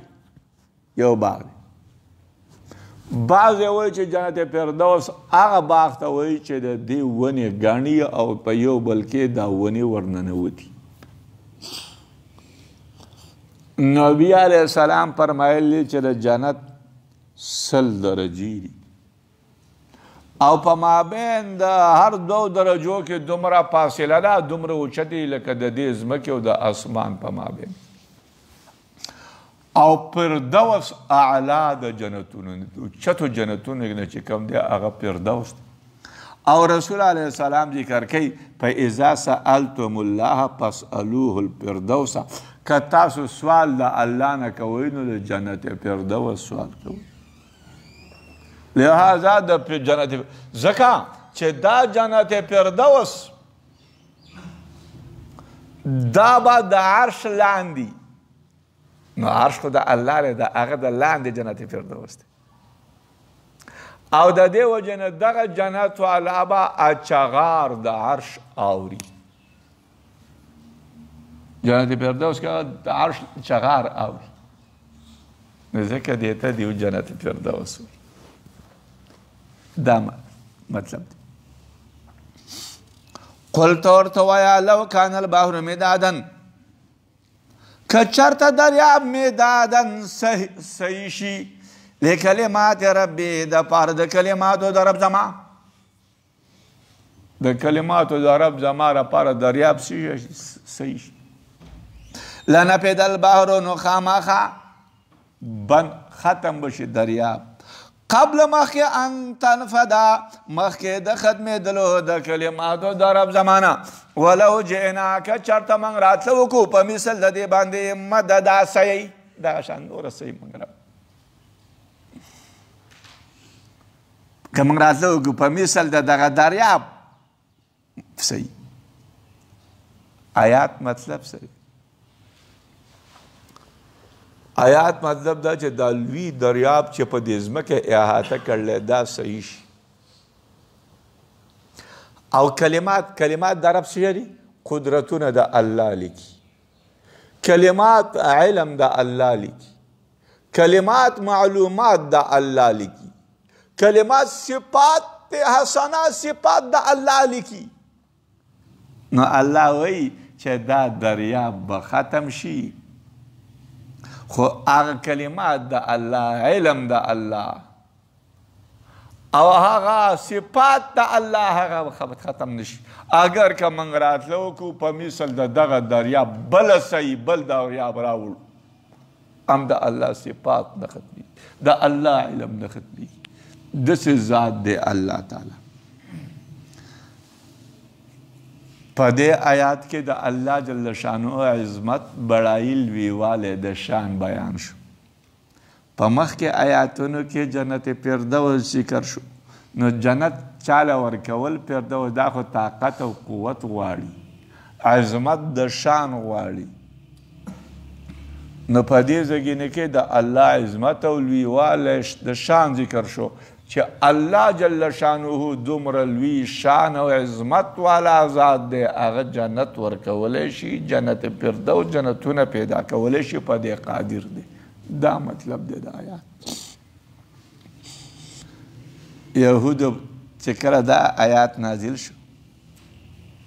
چې وما اوتیتم من العلم الا قلیلا، چې ای یهودو تاسو ته نه دی درکړی شوی د علم نه مګر لږ. چې دا آیات کله نازل شو چې ای یهودو تاسو ته د علم نه لږ درکړی شوی، نو یهودو به ویل چې څنګه موږ ته علم لږ راکړی شوی، موږ ته خو تورات راکړی شوی دی، هغه کې حکمت دی. وما یؤت الحکمت، او هغه څوک چې هغه ته ورکړی شو حکمت، فقد اوتی، هغه ته خو خیر کثیر ورکړی شو، نو موږ ته خو خیر کثیر راکړی شوی. الله دا آیات نازل کړ چې ستاسو علم او تورات دی کې چې څه دي، دا د علم او په صفاتو د الله په مقابله کې ډېر کم دی. د علم د الله په مقابله کې ډېر کم دی. قل ته ورته وایه انما بېشکه انا زه بشر انسان مثلکم، په مثل ستاسو، یوحا الی وحی کړی شوی له ماته، انما بېشکه الهکم اله، ستاسو اله واحد اله یو دی، وحدانیت ثابت شو. فمن کانه بس هغه څوک یرجو چې امید لري لقاء ربه، ملاقات د رب فل، چې څوک امید لري د ملاقات د رب، فلیعمل، نو عمل دې وکړي هغه عملا صالحا، عمل صالحا، ولا یشرک بعبادت ربه احدا، او شریک دې نه جوړي هغه بعبادت ربه، په عبادت د رب فل سره احدا یو تن، شریک نه جوړه د عبادت د رب سره دی، هغه شریک نه جوړي، شریک د هغه نه جوړوي په عبادت د رب خپل کې.